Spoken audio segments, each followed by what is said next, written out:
Tala, tinawag ni Senator Delima na demonyong pulis na nagmaneho at nanagasa sa mga ralista sa kilos protesta sa US Embassy. Ayon sa senadora, sigurado raw siyang may basbas ni Pangulong Duterte ang ganitong klaseng karahasan. Dagdag pa ni Delima, salip na pagtuunan ng Pangulo ang issue sa maras na dispersal at ang pinsalang iniwan ng Bagyong Lawin. Mas inuna pa raw ni Pangulong Duterte ang paninira laban kay Delima at sa mga kaalyadong bansa ng Pilipinas. Tanong pa ng senadora, ano raw kaya ang ibinigay ng China sa Pangulo? At gano'n na lang anya ang pang-aaway ng Pangulo sa mga kaalyadong bansa. Senator Delima is of belief that the House investigation into the illegal drugs trade at the New Bilibid prison in Muntinlupa City was a waste of time. She also reiterates that she was not involved in the irregularity. This report by Jervis Manahan. Senator Delima believes the House probe on the proliferation of illegal drugs resulted to nothing.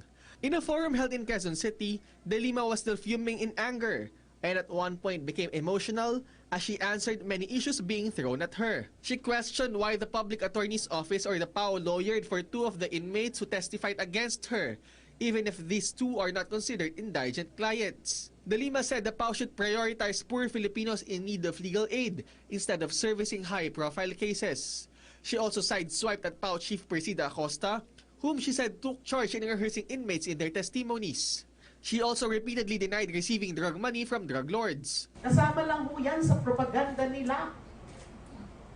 Mind conditioning, brainwashing, para ma-justify yung mga pinaggagawa nila, lalo na yung pagpapatay. Delima believes that time will come and she will be vindicated from all the issues hounding her today. She also said she respects the Ombudsman's decision not to conduct a motu proprio investigation on her alleged links in the drug trade. They're trying to make an example out of me. Anyone who will go against them will be silenced. On the forum's lighter moments, audience members got to ask a few questions. They asked what things make Delima happy despite the avalanche of issues and what thing will she be bringing in case she gets jailed. Kung sakali po akong makulong, dalhan niyo lang po ako ng mga pocketbooks. Para magbasa na lang po ako ng magbasa.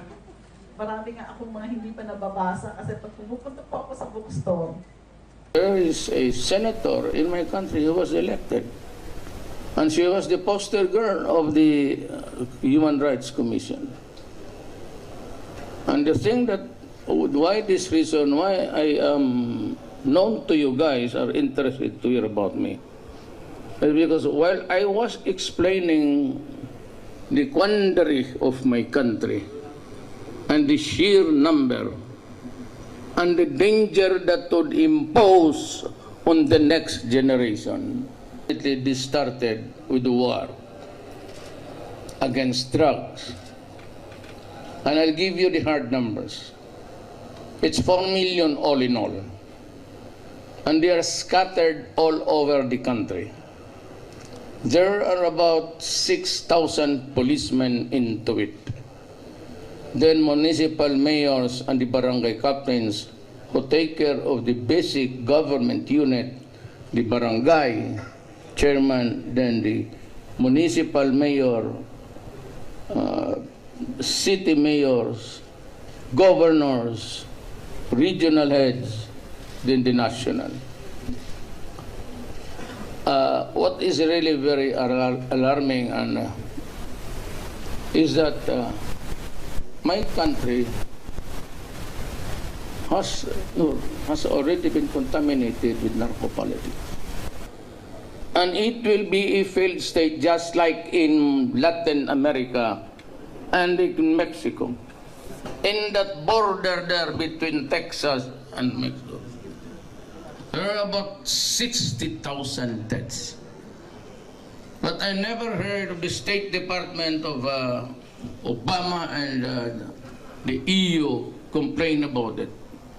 They were focusing on me because that issue, which is really correct, was an issue against me when I was mayor. And they kept on hammering on me, criticizing me. But when I was president, that is something else. Because now I represent a country And if you reprimand me in the international scene, all the networks here, your networks, and you show it to your own country, it will put to shame my countrymen. And you have something to answer. Oh, you come from this place, could you explain to us? But all the networks, they were only interested to highlight my statement when I said, internationally, publicly, if you destroy my country, I will kill you. And I was addressing myself to all the drug syndicates and the drug pushers and all. And I said, if you destroy the youth of the land, deprive us of the resources of tomorrow, I will kill you. And they kept on hammering that. He said, the president has been heard saying that he would kill people because they did not understand the statement, because they were dumb-headed. You know, China, America, Russia can perfectly say it, and it's very legitimate and valid. If you kill my country, there's the word, even if, it's conditional. I don't know what happened to these guys with their grammar. I mean, we are not that sophisticated and our English acquired culture. But they should go to if. So if you do not destroy my country, then I would not kill you. But they keep on hammering on the issues of killing alone, because they like it and threatening me with going to the international criminal court. And I said that was enough. And I said no. Since nobody was listening to me, I gave them the word bullshit, all of you.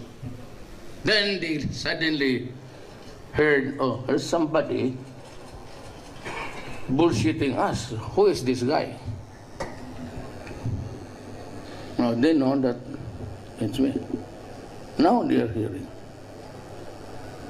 What's wrong in saying you kill all the criminals? The police, when I say, yeah, you're ordering the police, look, the soldiers of my country, they go to a 4-year course, the Philippine Military Academy. The police, there's another school, the Philippine National Police Academy. They study for 4 years before they become full-fledged law enforcement. They all know that when you say you kill them, it's either just like in the Old West. It is not our words. It is the words of the American cowboy in the movies. Billy the Kid, wanted, dead or alive. And if you do that in my country, it is not all right. But if they do it in their own country, the funniest thing is, it's even at the movies. Without the caveat, warning, this is just movies. They say, go for them, dead or alive. And when I say I'm going to protect my country because I am the president and I have every right, that is self-preservation. If that is not understood by EU and America, I'm sorry for them. It is really a very sad day. When even when you invented the language, you pass it on to some other people. You gave so many cliches about dead or alive. And when I do it, I said, capture him when dead or alive. The policemen and the military knew that there has to be some sort of a resistance. And that resistance must be violent. And therefore, if it is a violent resistance, that is the time that they can use force. If that resistance endangers the life of the police and the military. If they believe that they are already in the process of losing their lives, and that's what's the only time that they can kill. No need to repeat it. They have been there for 4 years, and that has been imbued in their minds. And that is the same theory for the FBIs and the police and everybody. But you know, people judge best when they condemn. They always make you the worst of you. And to think that we learned this when I was small, there was this cowboy chasing a bad guy. Then you see posters in the movies, dead or alive, $500. We do not even do that. I always say to the police and the military who will be assigned in my city when I was mayor, give me a clean city. It's up to this guy to interpret what is cleaning the city. This police, this military, the guys in front of you are the police and the military of my place. They have been to school. They were taught the rudiments of how to kill and how not to kill. It's their job. They are not ignorant of that. I said they stayed there in the academy for 4 years. What else am I supposed to do when I give the orders?